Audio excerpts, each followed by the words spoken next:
बेनज़ीर आपसे शुरू करते हैं। एक और जेनजी मूवमेंट हम देख रहे हैं एक और मुल्क के अंदर, और वो मुल्क भी दुनिया की सबसे बड़ी जमहूरियत, कॉकरोच जनता पार्टी। आपकी इससे क्या तवक्कुआत हैं? आप क्या समझती हैं ये जो पार्टी है अब ये सड़कों का रुख या एक फ़िज़िकल मैनिफेस्टेशन में आ गई है? बहुत से लोग ये कहते थे कि सोशल मीडिया से बढ़कर कुछ नहीं कर सकती। कल का एहतजाज देख कर आप इसकी ताकत के बारे में या इसके इन्फ्लुएंस के बारे में क्या अंदाज़ा लगा सकते हैं?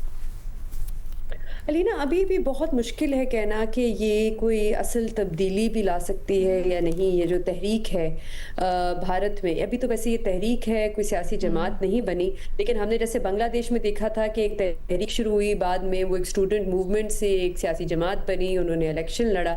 वो अलग बात है कि उनकी कोई ख़ास परफॉर्मेंस नहीं थी इलेक्शन में, लेकिन एक फ़िज़िकल फॉर्म जो है वो उन्होंने सियासत में लिया। तो यहाँ पे भी अभी इस तहरीक को सिर्फ 3 हफ्ते हुए हैं मुश्किलों से। मेरे ख्याल से 15 मई को वो जो चीफ जस्टिस थे भारत के, उन्होंने ये जो बयान दिया था और नौजवानों के बारे में कहा था कि कॉकरोचों की तरह फिरते रहते हैं, उसके बाद से ये सोशल मीडिया पे मीम के ज़रिए ये तहरीक शुरू हुई। भारत एक बहुत बड़ा मुल्क है, वहाँ पे एक तहरीक चलाना, उसको सस्टेन करना लॉन्ग टर्म इतना आसान नहीं होगा। तो देखना पड़ेगा आने वाले कुछ महीनों में, क्या 1 साल तक भी ये तहरीक जो है अपने आप को सस्टेन कर सकती है नहीं। लेकिन बहुत ही इंटरेस्टिंग है इसकी जो ग्रोथ है इस तहरीक की, कितनी तेजी से ये 3 हफ्तों में, अभी मेरे ख्याल से उनके इंस्टाग्राम पे कोई तकरीबन 2 करोड़ फॉलोअर्स हैं। उनके जो हेड है अभिजीत, जो 31 साल के हैं, वो बाहर पढ़ते थे, अभी वो वापस आए हैं दिल्ली, और उनको धमकियां दी जा रही हैं जान की, उनके घर वालों को धमकियां दी जा रही हैं। और हंसी भी आती है कि कुछ बीजेपी को इतना खौफ है इस तहरीक से कि वहाँ पे कुछ लोग जो हैं वो बोतलों में कॉकरोच बंद करके उनको मार रहे हैं अपना गुस्सा निकालने के लिए। और बिल्कुल मजाक में ये शुरू हुई ये जो पूरी तहरीक है मीम्स के जरिए। बल्कि इनका आप अगर देखें इसमें शामिल होने के जो तरीका था वो सिर्फ 3 थे। वो 3 सवाल पूछते थे, आप क्या लेजी हैं, क्या आप एक कॉकरोच हैं, तो आप शामिल हो जाएं इसमें। लेकिन इससे खौफ क्यों है बीजेपी को?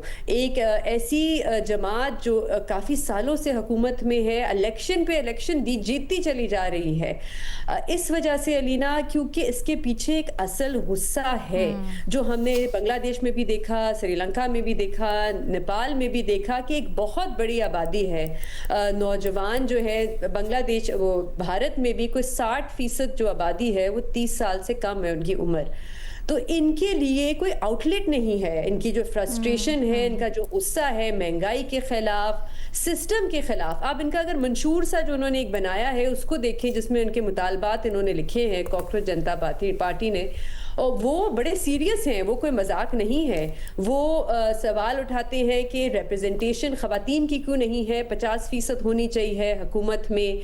हॉर्स ट्रेडिंग के बारे में वो बात करते हैं। ये सियासतदान एक सियासी जमात से दूसरी सियासी जमात में चले जाते हैं, इससे पाबंदी होनी चाहिए।